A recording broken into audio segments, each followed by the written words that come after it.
نفتح ستانكين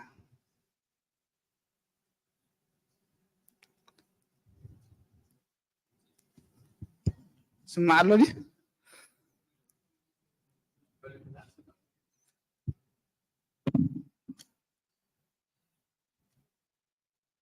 ፕሮብሌም ኔክስት ያለው ማለት ደሃን ስኪፕ ክገብርአን ምናልባት ኣብቲ መጀመርያ ንዝተጋባኢ ደመስግን ሽሙ ፋሊጡ እንታይ ክገብር እዩ ብዛዕባ ዝረኣዩ ናቱ ርድኢት ኣብ ይኣክል እንታይ ይመስል ዝብል እዩ ነይሩ። እዚ ምናልባት እቲ ክስታይ ዝገበሮ ኣሰስመንት ዝገበሮ ብከምዚ ከቅርቦ ክፍትን እየ።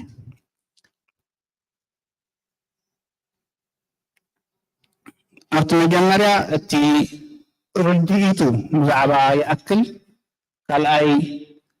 እንታይ እዩ ይኣክል ኣመዝኒቡ እንታይ ብድሆታት ኣለዎ ኣብቲ ሳልሳይ መፃኢኡ ኣበይ ከተኩር ኣለዎ እዩ ዝብል። ስለዚ እዘን ኣርባዕተ ርእስቲ እዩ ክዛረበለን መሪፁ። ይኣክል ከም ናቱ ትዕዝብቲ ሓደ ከምቲ ኩልና ንብሎ ውፅኢት ናይቲ ንወለዶታት ዝኸደ ቃልሲ ምዃኑ ስለዚ ኣብኡ ተሰሪቱ ዝመፀ ዝገብሮ ንጥፈታት ዝገብሮ ጎስጓሳት ዝገብሮ ምልዓዓላት ኩሉ ግዜ ንተቃውሞ ደንበ ዝገርዕ ምዃኑ እዩ ተዛሪቡ። ካልኣይ እቲ ውፅኢት ናይቲ ብፍላይ ናይቲ ስርዓት ኣብ ልዕሊ ህዝቢ ኤርትራ ዘወርዶ ማህሰይትታት ገበናት ብሓፈሻ እውን እቲ ሃገራዊ ኣገልግሎት ንብሎ እቲ ዘይውዳእ ግፍዒ ንብሎ ኣብኡ ተመስሪቱ ሓሳቡ ዘንፀባረቐ ሓደ ምንቅስቃስ ምዃኑ እዩ ዝገልፅ። ስለዚ ነዚኣ ኢሉ እንታይ ገይሩ ይኣክል ንብል ናይ መጀመርያ ከም ርድኢቱ ነዚ ህዝቢ ኣብ ምልዓዓል ዓብይ ተራ ከም ዝተፃወተ ኣስሚሩና ማለት እዩ። ስለዚ ነቲ ደንበ ተቃውሞ ብሓባር ናብ ሓደ ኣንፈት ንክመፅእ ኣብ ሓደ እዋን ዝገበረ ሓይሊ ምዃኑ እዩ ዝዛረብ። ከም ይኣክል ዝገበሮ ጥቕምታት ወይ ድማ ናቱ ኣብ ውሽጡ ዘሎ ብልጫታት እንታይ እዩ ንዝብላ ሰለስተ ነገራት እዩ። እቲ ሓደ ከም ቅርፂ ኣቃውምኡ ዲፋይን ዝገበረ ወይ ድማ ናቱ ቅርፂ ብሓድሽ ምልዓዓል ዝሰርዓ ደንበ ተቃውሞ ልሉይ ዝኾነ መለለይ ናቱ ካብ ከተማታት ናብ ሃገራት ክሳዕቲ ዓለም ለኻዊ ይኣክል ንክቃውም ዝገበረ መጀመርያ ግዜ ከም ደንበ ተቃውሞ ኢሉ ዘቐመጦ እዩ። ካልእ እቲ ናቱ ተራ ልሉይ ተራ ህዝቢ ኣብ ምልዓዓል ብፍላይ ድማ ንደንበ ተቃውሞ ብፍላይ ንውድባቱ ንምንቅስቃሳቱ ናብ ሓደ ዓንኬል ንምምፃእ ዝሰርሐ ኣካል ንዕኡን ዘበገሰ ኣካል ጥራሕ ዘይኮነ እስክሳዕ ሕጂ ዝሰርሓሉ ከም ዘሎ እዩ ዘስምር። ኣብቲ ሳልሳይ እውን ነዚ ብቀሊሉ ክርከብ ዘይከኣል ነገራት ኣብ ህዝቢ ሪኮግኒሽን ምርካቡ ተፈላጥነት ምርካብ ማለት እዩ። ተፈላጥነት ምርካብ ኣብ ምንቅስቃሳት ፖለቲካዊ ፅልዋ ምሕዳር ማለት እዩ። ስለዚ ነቲ ዘበገሶ ሓይሊ ናይ ፖለቲካን ናይ ህዝባዊ ምንቅስቃስን ተፈላጥነት ክረክብ ዘካኣሎ ብልጫታት ነይረዎ ማለት እዩ።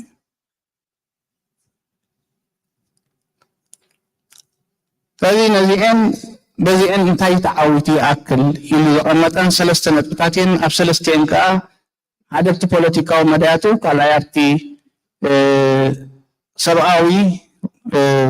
ወይ ድማ ሂማኒታርያን ንብሎ እዩ። ታራቂ ኣብቲ ዲፕሎማቲክ ካልእ ከምዚ ኣቀዲሞም ብዝተፈላለየ መንገድታት እንታይ ክመስል ኣለዎ ኢሎም ገልፆ ዝፀንሑ ኣብዘን ሰለስተ እዩ ኣተኪሩ። እቲ ጋልቫናይዝ ምግባር ንህዝቢ ምልዓዓል ንብሎ ፖለቲካዊ ዓወት ምዃኑ ብፍላይ ኣብ ልዕሊ ስርዓት ህግደፍ ኣብቲ እዋንቱ ኣብ መድረኩ ሰባት ናብ ሓደ መፂኻ ከተስርሕ ምግባር ዓብይ ብልጫ ምንባሩ ዓብይ ዓወት ምንባሩ ይገልፅ። ካልኣይ እቲ ዘተኣታተዎ ኣብ ውሽጢ ስርርዑ ናይ ምርጫ ይኹን እንትዓንተይኑ ነርና ናይ ስርርዕ ሓደ ስትራክቸር ምስራሕ ንባዕሉ ቀሊል ከም ዘይነበረ ንዕኡ ድማ ክዕወተሉ ምኽኣሉ ብፍላይ ካብ ከተማታት ክሳዕቲ ዝዓበየ ትካል ብዘይ ምርጫን ብዘይ ውክልናን ዝኸይድ ከም ዘይነበረ እዩ ዝዛረብ ብዓብኡ ግን እቲ ክፍሊ ፅምዶ ኢሉ ዝቆሞ ንፅምዶ ይከኣል ምዃኑ ምስ ፍልልያትካ ምስ ብዙሕ ድኽመታትካ ክትቀርቦ ከም ትኽእል እዚ ኣገባብ እዚ ሓጋዚ ምዃኑ ደንቢ ቃልሲ ከምዚ ዝተፈላለዩ ኣብዚ ፀንሑ ናይ ውድባት ሓለፍቲ በዓል ወዲ ቡስ ኣቶ ዑስማን ነጋሽን ዶክተር ዑስማን ነጋሽን ነጋሽ ዑስማን ኤግዛክትሊ ዶክተር ነጋሽ ዑስማን ዝገለፅዎ እዚ ኣድላይ ምዃኑ ካብዚ ሓሊፍና ንኸዶ ከም ዘይብልና ዝገልፅ እዩ ኣብቲ ሰብኣዊ ነገራቱ ድማ ይኣክል ነዚ ብፍላይ ኮቪድ ምስ መፀ እዚ ብለሲንግ ኢን ዲስጋይስ ኢልና ንገልፆ ኣይበራኸ ኣየናርገም ዝኾነ ይኣክል ማለት እዩ ብዙሕ ብልጫታት ዘርኣየሉ ብፍላይ ምስቲ ምፍጣር ናይ ኤርያ ኣክል ፋውንዴሽን ተፈጢሩ ዝኸደ ንሓገዛት ንስደተኛታት ዝተገብረ ካብ ብትሒ ገንዘቡ ክሳዕ እትሕልምኡ ዝዓበየ ብልጫ ምንባሩ ዝተገልፀሉ ምዃኑ ኩሉ ዝፈልጦ እዩ ማለት እዩ ኣብ ሳልሳይ እቲ ዲፕሎማቲካሊ ርክባቱ ከምዚ ብኣምባሳደርን ብዲፕሎማት ዓወትን ክግለፅ ዝፀንሐ ንኻልኦት እውን ዝገለፅዎ ነቲ ዝነበረ ሰረት ክብ ንምባሉ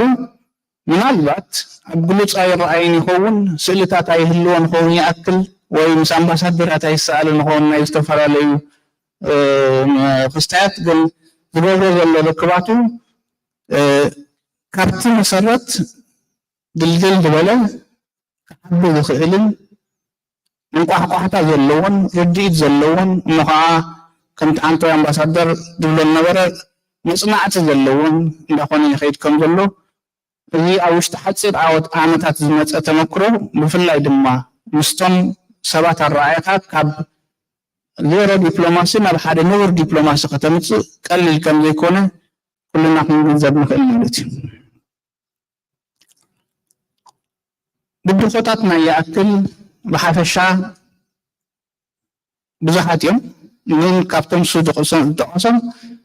ናይ መጀመርያ ለውጢ ቀሊል ዘይምዃኑ ኣብ ካልኦት ዘይምርዳእ እዩ ማለት እዩ ምናልባት ኣብቲ ውሽጢ ዘለዉ ይኾኑ ኣብ ደገ ይኣክል ዘሎ ለውጢ ቀሊል ከም ዘይምዃኑ እንድሕር ተረዲእኻ እንታይ እንድስዕባ ይድብል ድኻም ኣብ ውሽጢ ኣባላት ኣብ ውሽጢ መሪሕነት ስለዚ እንታይ ክመፅእ ዝኽእል እንድሕር ኢልና ልኡም ተሳትፎ ይኸውን ማለት እዩ ኣብ ክንዲ ኣክቲቭ ኣብ ክንዲ ንጡፍ ድኸውን ናብ ልኡም ትቕየር ማለት እዩ ካልእ እቲ ስራሕ ናብ ውሕዳት ንክወድቕ ይኽእል ምናልባት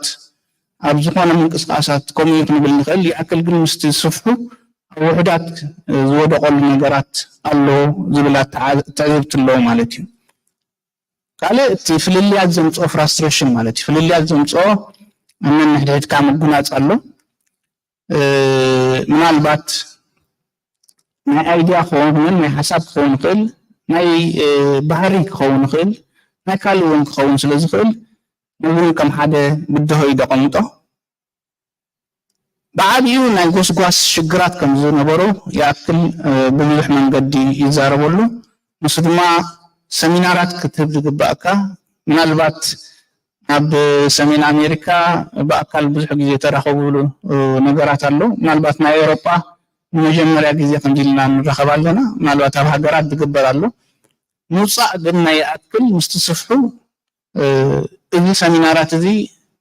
ብስሙር መንገዲ ክግበር ከም ዘይከኣለ ካምፔይንስ ጎስጓሳት ክዓቢ ከም ዘይከኣለ ነቲ ሰብ ሞቢላይዝ ንግበሩ ካብቲ ዝነበሮ ንላዕሊ ክድሚ ምባሉ ከም ዘይተኸኣለ ስለዚ ተሳታፍነት ከም ሓደ ከም ብድሆ የቕርቦ ካልእ እቲ ስርዓት ኩሉ ግዜ ከምቲ ዝገብሮ ኣብ ውሽጢ ደንበ ተቃውሞ ናቱ ስርዓት ክሰድድ ፖለቲካዊ ስራሕ ስለ ዝኾነ ትፅበየ እዩ ንይኣክል ከዓ ከምኡ ከም ዘጋጠሞ ይገልፅ ማለት እዩ ስለዚ እዚ ኩሉ ተደሚሩ ነቲ ናህሪ ዝነበረ ካብ መጀመርያ ምስቲ ጉዕዞ ከዳኽሞ ከም ዝኸኣለ እዩ ዝገልጽ ማለት እዩ። ስለዚ እዚአን ከም ብድሆታት ኣቐሚጡ መጻኢ ይኣክል እንታይ እዩ? መጻኢ ይኣክል ብኸመይ ክትሓዝ ኣለዋ ድብላ ነቲ ዘቐመጦ ተራ ወይ ተራ ናይ ምጽዋት ንዕኡ ክመስል ክኽእል ኣለዎ። ንዕኡ ክመስል ከዓ ምስ ከተማታቱ ምስ ህዝቡ ናይ ግድነት ሞቢላይዜሽን ወይ ድማ ምልዓዓል ክወርድ ኣለዎ ብኢንተንሲቲ ብጽዑቕ ክገብሮ ዘለዎ ነገራት ብሓባር እንዳሰራሕክን ማለት እዩ። ካልእ እቲአን ክልተ ኣብቲ ኩሉ ግዜ ንዛረበልና ኣብቲ ሮድማፕ እንድሕሪ ይኣክል ካብ ሕጂ ክሳዕ ካልኣይ ሳልሳይ ደረጃ ክኸደሉ ዝኽእል ገጻት ሰሪዑ ተበጊሱ። ስለዚ ነዚአን ኩሉ ግዜ ክርአን ከም ዘለዎ ልዕሊ ለውጢ ክሪኦ ምስ ጀመረ ኣርሒቆ ክሪኦ ምስ ጀመረ ነቲ ዝገብሮ ዘሎ እውን ኣድቂቁን ረጊፁን ክገብሮ እዩ። ስለዚ ንኩሉ ስራሓት ምስ ካልኦት እንዳተሓባበረ ክገብሮ ከም ዘለዎ ስለዚ ካብ ለውጢ ንላዕሊ ምርኣይ ማለት ሓድነት ንምስፋን ምስራሕ፣ ሰላም ንምስፋን ምስራሕ፣ ዕብየት ንምስፋን ምስራሕ ማለት እዩ። ካልእ እቲ ኣብ ውሽጡ ካብ በበጋግስኡ ህዝባዊ ሓይሊ ኮይኑ እንድሕር ተበጊሱ ንስልጣን ዝወዳደራ ኢኮኖምያ ትብል ፕሪንሲፕል ነይራ ግዝያውን ክመስል ኣለዎ ትብል እያ እታ መደምደምቱ። ብዓብዩ ከዓ ድሕርን ለውጥን ብመፅእ ኩሉ ግዜ እንዳሓሰበ እንድሕር ኮይኑ እዚ ትካል እዚ ክፈርስ ከም ዘይብሉ ከም ሓደ ሓላዊ ሴፍ ጋርድ ዝኾነ ናይ ለውጢ ሓይሊ ኮይኑ ክቅፅል ኣለዎ ዝብላየን ዶክተር ሃብተኣብ ደጊሙ ይመስግኖ እዚኣት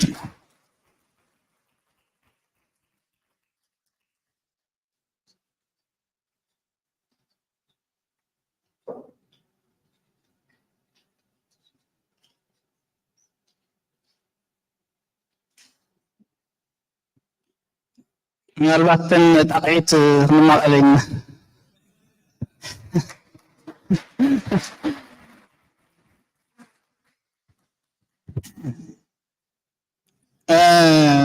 ዶክተር ሞገስ ያዕቆብ ኣባል ይኣክል እዩ ኣብ ካናዳ ዘሎ እዩ። ምናልባት ዶክተር ሃብተኣብ ኣባል ይኣክል ኣብ ሕቡራት መንግስታት ኣሜሪካ ከም ዘሎ ናይ ገለፅኮ መሰን ፖለቲካዊ ህላወናን ምብራኽ ይኣክልን ትብል እያ። ምናልባት ስፍሕ ዝበለ ኣቀራርባ የቕሪቦ ነይሩ። ከም መእተዊ ዝተጠቀመሉ ነቲ ውፅኢት ፖለቲካዊ መስርሕን ክውንነትን ዝብል ኣርእስቲ ሒዙ ተበጊሱ ዘሎ ሓደጋን ስጋኣትን ስትራቴጂካዊ ዕማም ስርዓት ህግደፍ ምናልባት ብምትሓዝ ነቲ ኩነታትና እንታይ ክፅበየና እዩ ዝብል ዓይነት ኣረኣእያ እዩ። ኣብ ሳልሳይት ስትራቴጂካዊ መድረኻት ይኣክል ኣብ ራብዓይ እታ ገምጋምን መደምደምታን ሓምሻይ ከዓ ሂቡላ ኣሎ። እዚ ኣብቲ ቀዳማይ ነቲ ውፅኢት ፖለቲካዊ መስርሕና እንታይ ይመስል ክሪኦ ከሎ ኣብዚ እዋን እዚ ደንበ ፍትሒ አንተ ወይ ዶክተር ፍትሒ ሓንቲ ፅብቕቲ ክስታይ ደንበ ፍትሒ እንታይ ኸልካ ነልካ ብኸመይ ክሓስብ ኣሎ ኩልና ደንበ ፍትሒ ደልናስ ፍትሓውያን ኣይኮናን ትብል ዘረባ ተዛሪቡ ነይሩ። ስለዚ እሱ እቲ ኣተሓሳስባታት እቲ ይኹን ካልእ ሰለስተ ጉጅለታት ክፈጥር ተገዲዱ እቲ ነዚ ዝፈጥሮ ዝተገደደ ከዓ እቲ ታሕቲ ዘሎ ዓማፅን መላኽን ዝፈጠሮ መሃስያታት ማለት እዩ። ቀዳማይ ስጋኣታት እንዳሓሰበ ዝነብር ካልኣይ ነቲ ስርዓት ክሰዓር ኣለዎ ዝብል ሳልሳይ ከዓ ምስ ጎረባብቲ ሃገራት ክውግን ዝደሊ ኢሉ እዩ ኮፍ ኣቢሉ ዘሎ። እዚ ነቲ ኣተሓሳስባና ፈላልዩ ነቲ ዓማፂ ከዓ ዝዓበየ ሓይሊ ሂብዎ ከም ዘሎ ንምግላፅ ዘቐመጠ እዩ። ስለዚ እቲ ሓደጋታትን ስጋኣትን ስትራቴጂ ናይ ህግደፍ እንታይ እዩ? እተን ዝገብረን ንጥፈታት እንታይ ውፅኢት ተምፅኣ እንታይ ፅልዋ ካሕድራልና ኣለዋ ከም ሕብረተሰብ ክርአን ከሎ ህግደፍ ብራዕዲ ዘመሓድር ኩናት ዝህንድስ ኣብ መወዳእታ ደገፍቱ ከዓ ብከምዚ ዘለዓዓል እዩ። እንታይ እቲ ውፅኢት እንድሕር ኢልና ኣብ መንእሰያት ማዕበላዊ ህድማ ይልወሎ ወይ ድማ ማዕበላዊ ስደት ማለት እዩ ንምንጣል ተስፋ እዘን ክልተ ብግሉጽ ዝረኣያ ኣብ መንእስያትና ብፍላይ ማለት እዩ እዚ ናበይ ኣምሪሑ እንድሕርናዮ ምስኡ ተተሓሒዙ ኣቓልቦ ምስሓብ ናይ ዘባወር ዓዲ መፂእ ኣሎ ማለት እዩ እዚ ትውህድ ዘመተ ንብሎ ውፅኢት ናይቲ ንጥፈታት ናይቲ ህግደፍ ድገብሮ እዩ ነዚ ክንስዕር ከም ዘለና ንምግላፅ ይዛረብሎ ስለዚ ትፅልዋ እንታይ እንድሕር ኢልና ንህግደፍ ምውሓድ ስልጣን እዩ ንህዝቢ ኤርትራ ከም ሃገርን ከም ህዝብን ይደክምን ሃገራዊ ክብርታት ከዓ ይውሕደጉን ከም ዘሎ እዩ ብዓብዩ ግን እቲ ፅልዋ ብኸመይ ይስራሓሉ እንድሕር ኢልና እታ ስትራቴጂ ሓበሬታ ምዝባዕ እያ ማለት እዩ ንዘድልዮ ሓበሬታ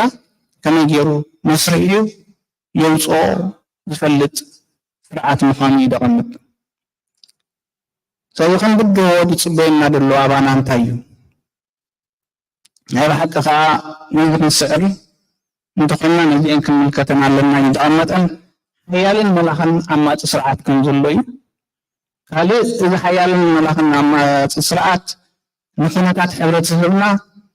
ብቁጠባ ብኻልእን ኣበየናይ ደረጃ ወላ ብንቕሓትን ኣበየናይ ደረጃ ከም ዘውርዶ ይረኣይ ኣሎ ብዓብዩ ግን ብኣና ዘሎ ብድሆ ከዓ ይዛረብ ምክንያቱ ደንበ ተቃውሞ እንታይ ፖለቲካዊ ነፀብራቅ አንፀባሪቁ ስንብራት ኣብ ልዕሊ ህግደፍ ይሕብር ክሳብ ሕጂ ዘይተፈትሐ ጉዳይ ኣሎ ማለት እዩ ኢሉ ዝሓስብ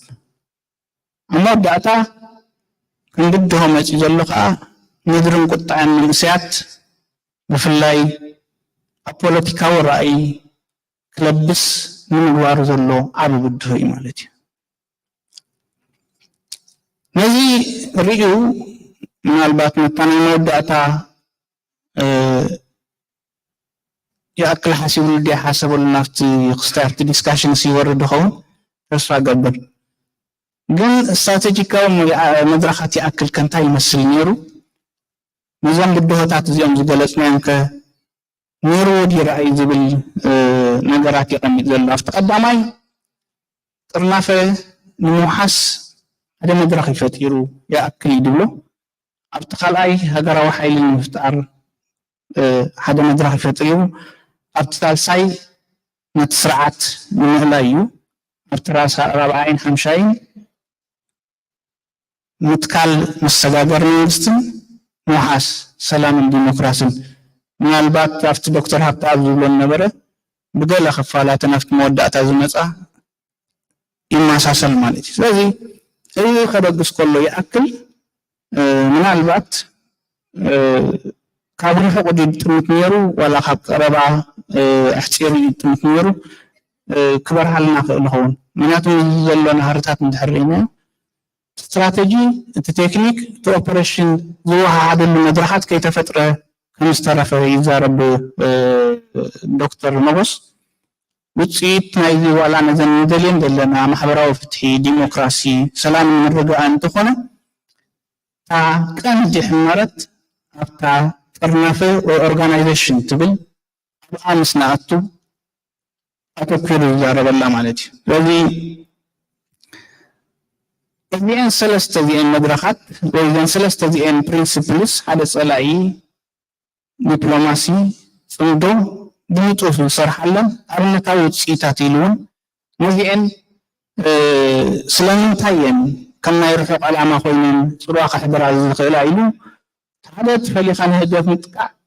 نتقع كم حدث صلع مرأيو نايقد النتيو منوح كتري أخت قيل عليك عب temporary نايصلقي ويدما رأي اندهرأتي كايو بزح كسرح لهم زي تقل فإذا موسخ نقحاتن التميديات الدسرح سرحاتن فواها هيدو بقب كريانا كخيل يقبع يدو كاليوت ديبلوماسياوي ممتعين نقبرو لنا بزح يتكاسيو قل أتتفلق مطرح مركب ديكوني رطبن ودبن ركبات من غوار من مخانو أزينا في تنقاق لهم جلنا إتزاربو أبتما دادا إذن نتصندون لنا بزح بيزي كستايت فتر نبرت نحبر تجسف توسط هنكا نتي كلت نجارات كتوها دخت كلا لك كانت تصلع ببار كتري أخت كلا لك كانت دبلوماسيون كتوها دلك سلزي هجروا حي كفتر كم زلوا أزيد ما زين جبروا أخيباتات زين جبروا سيمينارات زين جبروا كل كونفرنسات ما حدا أكل ليكونا كم زلوا من رياض لنا نبي حدا أكلات تساتفتات كعب خلال الليل أما داتان أبغى قلنا يا أكل حل كله كنت حيال جديداته رؤي ترى أبتل نبرأوان رؤي ترى كنت تصوته أبي تفعل لي درجات مدرخ ذاتك من خبته زرقها أب كتماتات كم نبرو نتصر رأيين أقرأك أرسن كم مسرته ما حبار مرحنة كم سفت أرم ما حبار تفقاتات كم زلوان زحبر أتدخل بأنه زخوينو قل تفقاتاتو بقبو كم زي كالي نوح يوسدنا يتكالو أسرارها من قدي نتي أقمسمو أمن سنقاق كم زي خبتها كم زي كالي حصلت تمكروتات تكالو أسرارها كم زلو بعدي هذي تتصبعين بري صراحي كون كم زي تجربت منفس تتصبعينت كحبر كيلو مالتي يوم هاد نبعلو أم كراتن أبى حدثتن تقالستن مالتي كم زي نبرة رديت زباون مسرة وقال سنايت زبا وقال زبال اللي جنا رديت كم زي عهوخة بفلاي ميديا أبزق على سنجي حيال ترى الصوت ما يقلب على أكل جميلة صوت توها هذا نجارات سرح كم جلو وطناتو كم زي بله كدان نتات مسحت المدة أتان يتجعتني هنا تنفس المجلو نالبات بقول من فسات رداني أجل مسمعنا تتجعتني أي قلت أنا قالوا نحن تكاوي منت كل زي مخالي من البات التياب بحجراتن أو كتماتاتن زلوا وحدة مستنا جلوبالي أكل بحاجة تقرنفو من تقرن اللي زي كعلى نجاراتي دبل أما داتا أبزي وانزي بس برجع حمدو زلوا ترى بفلوت لدرجة يأكل كم حدا كان أقلتون كله زي مصرفين لو أقلتون الله كي تبقى أصلا في أماتين فهي إبيتات سقاطات تحضرون تايو سقاطات ምናልባት ሁነታት ነትጸጋታቱ እኹል ኣይከውንን ይደሓስብ ዘሎ ዶክተር ንጉስ እዚታት ከዓ ስምዒታት ዝሓቆፈ ትካል ኮይኑ ኣብ ውሽጡ ዝተፈላለዩ ድሌታት ይዕንብብ ኣሎ ዝብል ኣተሓሳስባ ኣለዎ ንባዕሉ ስግኣታት ካብ ካልእ ዝመፆ ስግኣታት እንታይ እዩ ልዕሊ ዓቕሙ ዝኾነ ትፅቢታት የንብር ኣብ ይኣክል ምስ ንብሎን ነበርና አንተወይ ማለት ምስቲ ሰባት እንዳዋሓዱ ክኸዱ ከለዉ እቲ ተፅዕኖ ኣብ ውሕዳት ይወርድ ስለዚ ልዕሊ ዓቕሙ ትፅቢታት ይወርዶ ህዝቢ ዋንነት ክወስደሉ ኣብ ዘይክእል ደረጃ ይወርድ ካልእ እቲ ተሃዋሲ ዞባዊ ኩነታትና ዘምፅኦ ማለት እዩ ንዝክሮ ኢና እዚ ኩነታት ናይ ኩናት ናይ ገለ ደምፆ ኣብ ልዕሊ ኣክል እምነት ክጎድል ምርኣዩ ካልእ እቲ ብወለንተኛታት ዝዕነም ስራሕ ኣዝዩ ገዚፍ ብዙሕ ግዜ ዝወስድ ንሕፅረት ዝዳርገካ ምዃኑ እዚ እቶም ዝውፈዩን ዘወሃሃዱን እንዳጎደሉን እንዳደኸሙን ከም ዝኸዱ ካልእ እቲ ፖለቲካዊ ሽግራትና ኩሉ ግዜ ተወራሪሱ ዝመፅእ ብጀካ ቃልሲ ሽግራት እውን ዝወራርስ ኣሎ بعد يقول مس مختار برقدنا حمدو يأكل بقسطايو باتي مريحنا تتوغوسي زبلات حساسبا احديرن لمالتي حنجوني زيانات عدلات انتايو خبزي إذا كله شجرات اندحران لخوينو ويصاغنات اللي اندحر كوينو عدلاتو ኣቦባዊ ፖለቲካዊ ምዕባላት ክሳተፎ ዝኽእል መድረኻት ክፈጥር ከም ዝኽእል ግን ልልዩ ምክንያቱ ምስቲ ዓቕሚ ሰብ ደሎን ምስቲ ክስራሕ ዝፀንሐን ብምውሃድ እዩ ካልእ ጨካን ስርዓት ስለ ዘለና እዚ ጨካን ስርዓት ክገድፎ ከም ዘይክእል ነዚ ስርዓት ነዚ ህዝቢ ልልይ ስለ ዝኾነ ነዚ ንህዝቢ ናይ ምግላፅን ናይ ህዝቢ ናይ ምእካብን ሓይሊ ዘለዎ يأكل كون يقول زبل التحساس وانه قال مس تمكرون أو الدواتن والقصباتن بزلوا نايت من دور الكبات للي تاريخ تصاطر لزخيل مدرخات كفتر كم زخيل قال تهذباو مخانو هلون لو تناي دليت مهلاو كتور دليتاتو كتقدر زخيل مدرخات كم جمريو حاسب اللي تمجيسو سلزنا ورا نعو كتقدر يخيل يدون قال أمارات مسكوتات مفتار دبلو كم حجي سيمبوزيومات كونفرنسات قال إن دالخة حبريتات تابع لي هلون أكتب في الله أكتب بوليتيكاو نقطات توسد ساتف يلو كم زعبي مغبار مالتي زعابي خا أبسدت كم هلاونا متن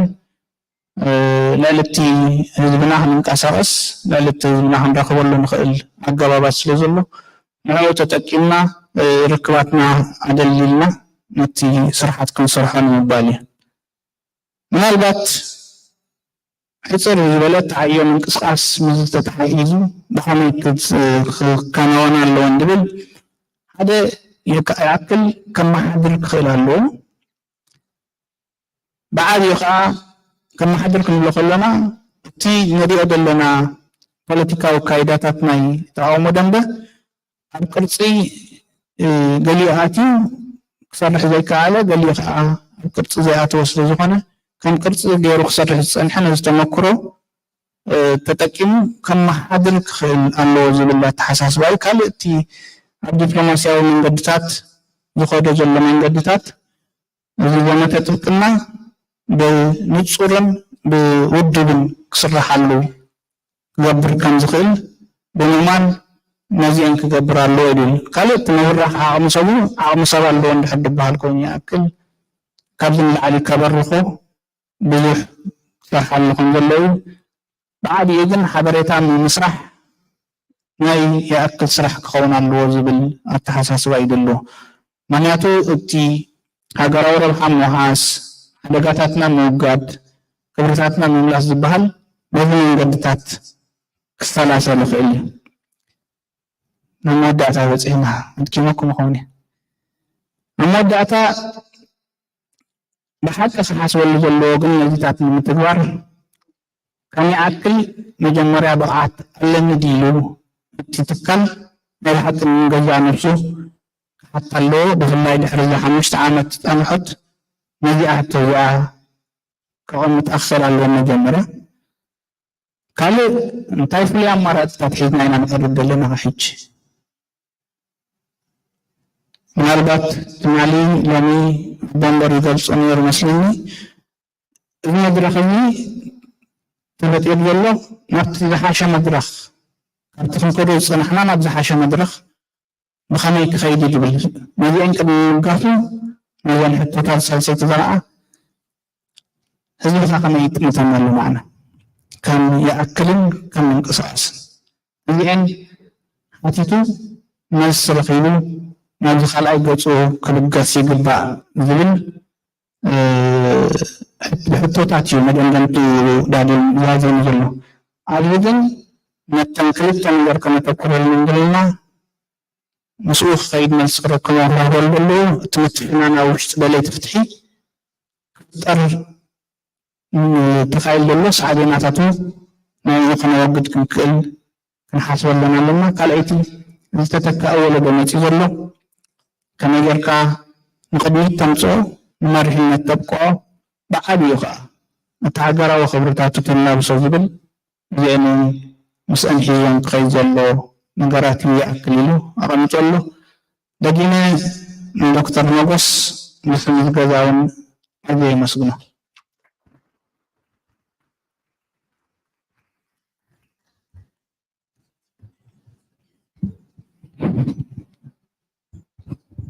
Thank you ሰገድ ናይ ክልቲኦም ጽቡቕ ጌርካ ኣቅርብካልና thank you very much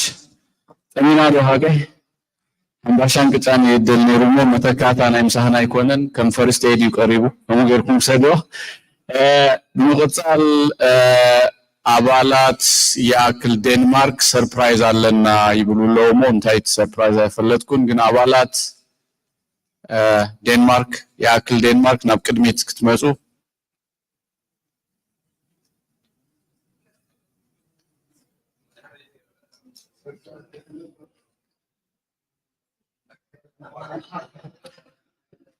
ሰርፕራይዝ አለና ይለሞ እንታይ ማዋና አይፈለጥኩን ስለዚህ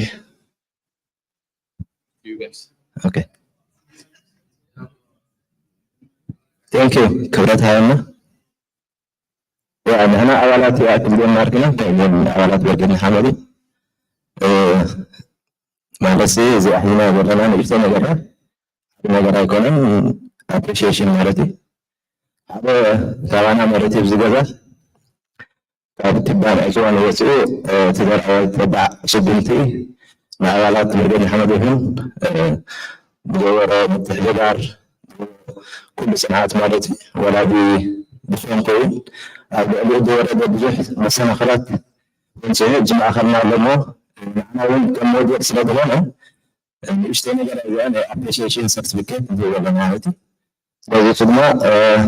لازم هنا تخلق بجاه ما بدري خلاتي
وانتينا من الدليل نحنا كازي بلزس مالت الميديا قدم له كعكا ونزاربو نيري الميديا بعسكاي سلام قا فتره الكاي انا نزي قدم الناس مزا يقال دبار سنعل نيرنا بزيك العالم باسرائيل زغبورو كيدو نتزل شجر زقالعو نتزغبرو زلو سعري نتزغاطمو شجر نزي كل فنتيسو ات كل زغبرو زلو كايدا بتعم استحاغسنا يا تاكونتات كما مال يعني توقع ايكونتنا ግን ሰብ نمزلي ምናዝ ወድዚስ አዝዩ አብዝ ኾረ ዘሎ ዛራ ዕጽፍን ድርብን ኮይኑ ክኸይድ ብዙሕ ሰብ ወለገድ ኣጎሉ ከም ዘሎ ዝኸዶ ዘሎ ከይድስ ኣድማዕን ኣዕዋትን ጽባሕ እውን ካልእ ነገር ክንርኢ ስለ ንደሊና የቀኒልና ከምቲ ኩሉ ግዜ ማለት እዩ